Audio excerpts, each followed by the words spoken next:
Cara sederhana menilai kesehatan sebuah bisnis dengan 4 kunci utama.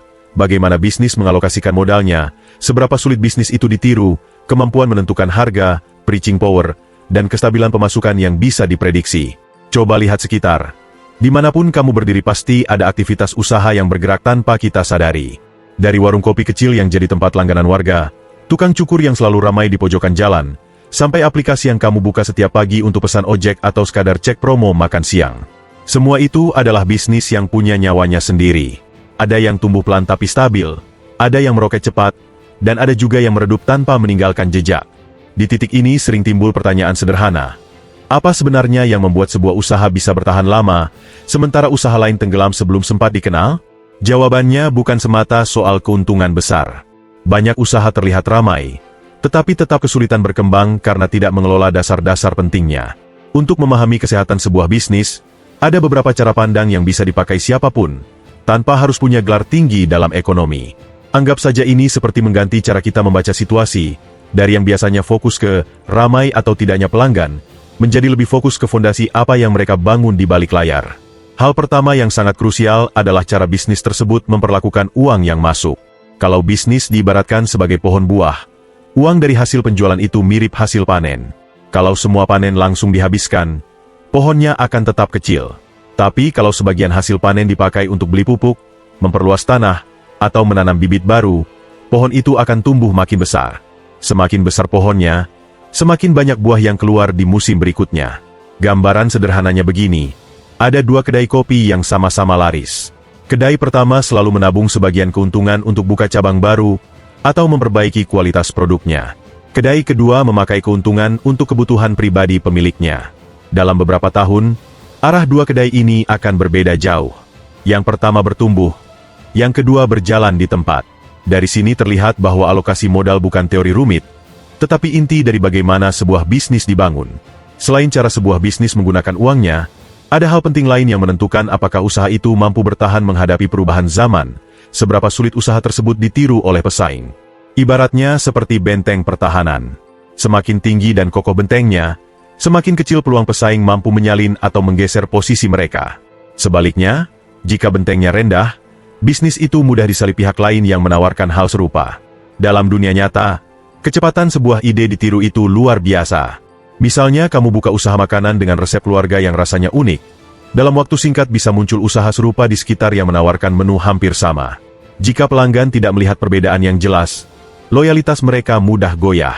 Namun berbeda dengan perusahaan besar yang sudah bertahun-tahun membangun identitas dan jaringannya. Mereka bukan hanya mengandalkan rasa atau kualitas produk saja, tapi juga distribusi yang sudah masuk ke pelosok, brand yang tertanam kuat di kepala orang, dan proses produksi yang efisien. Sebuah produk yang terlihat sederhana di rak toko sering punya sistem besar di belakangnya. Itulah alasan kenapa membuat saingan yang selevel dengan brand raksasa tidak semudah mencoba resep baru di dapur. Mereka punya dinding pertahanan yang tak hanya tinggi, tapi juga berlapis-lapis. Selain benteng pertahanan, ada satu kemampuan lain yang menentukan kekuatan sebuah bisnis, kemampuan menaikkan harga tanpa merusak hubungan dengan pelanggan. Ini disebut purchasing power. Contohnya terlihat jelas ketika menilai usaha kecil seperti tukang jahit. Saat mereka menaikkan harga sedikit saja, pelanggan langsung beralih ke tukang jahit lain di dekatnya karena alternatifnya mudah ditemukan. Itu tandanya bisnis tersebut tidak punya kekuatan harga. Beda dengan perusahaan besar yang setiap kali merilis produk baru selalu berani mematok harga lebih tinggi, dan nyatanya masyarakat tetap membelinya. Hal ini muncul karena mereka sudah menanam rasa percaya di benak pelanggan bahwa produk mereka punya kualitas dan nilai tambah yang sulit diganti. Gabungan antara benteng yang kokoh dan purchasing power yang kuat membuat sebuah bisnis mampu berkembang tanpa takut tergeser. Dua hal ini membantu usaha melewati persaingan yang makin keras dari tahun ke tahun. Jika sebuah bisnis memiliki keduanya, peluangnya untuk bertahan jangka panjang jadi lebih besar. Selain modal, benteng pertahanan, dan kemampuan menentukan harga, ada satu hal lain yang sering jadi penentu apakah sebuah bisnis benar-benar stabil. Apakah pemasukan mereka bisa diprediksi dari bulan ke bulan. Stabilitas ini terlihat jelas ketika membandingkan dua model usaha yang tampaknya mirip, tetapi berbeda sistem. Misalnya dua tempat gym. Gym pertama memakai sistem langganan bulanan. Setiap awal bulan, mereka sudah tahu berapa banyak pemasukan yang akan masuk karena para member setianya membayar secara rutin. Gym kedua memakai sistem bayar per kedatangan. Hari ini mungkin ramai, besok bisa sepi. Mereka tidak bisa merencanakan masa depan dengan tenang karena pendapatan terlalu fluktuatif dan dipengaruhi banyak faktor seperti cuaca, hari libur, bahkan tren musiman. Di zaman sekarang, pola pemasukan yang berulang bukan hanya dipakai oleh game, tetapi juga oleh aplikasi streaming, layanan software, dan bahkan beberapa coffee shop modern yang menawarkan paket berlangganan kopi bulanan. Model seperti ini membuat pemasukan lebih stabil, sehingga pengelola bisnis bisa menyusun rencana jangka panjang tanpa rasa cemas.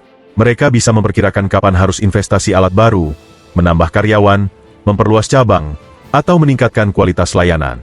Setelah memahami keempat pilar ini, alokasi modal, benteng pertahanan, purchasing power, dan pemasukan yang stabil, kita jadi punya cara baru untuk melihat bisnis.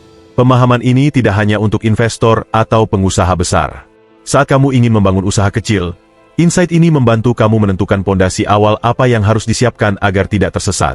Saat kamu melamar pekerjaan, kamu bisa menilai apakah perusahaan itu punya masa depan cerah atau hanya terlihat menjanjikan di permukaan. Bahkan dalam kehidupan sehari-hari, pemahaman ini membentuk cara berpikir yang lebih tajam sehingga kamu bisa membedakan mana bisnis yang sekadar ramai dan mana yang benar-benar kuat dari dalam. Pada akhirnya, memahami bisnis bukan soal teori berat. Ini soal kejelian membaca arah angin dan melihat apa yang tidak terlihat oleh kebanyakan orang. Semakin mampu kamu membaca pola ini, semakin mudah kamu membuat keputusan yang lebih baik untuk keuangan, karir, dan rencana hidupmu ke depan. Semua hal besar dimulai dari langkah-langkah kecil, dan kemampuan melihat fondasi bisnis dengan benar bisa menjadi salah satu langkah penting yang memperkuat masa depan kamu.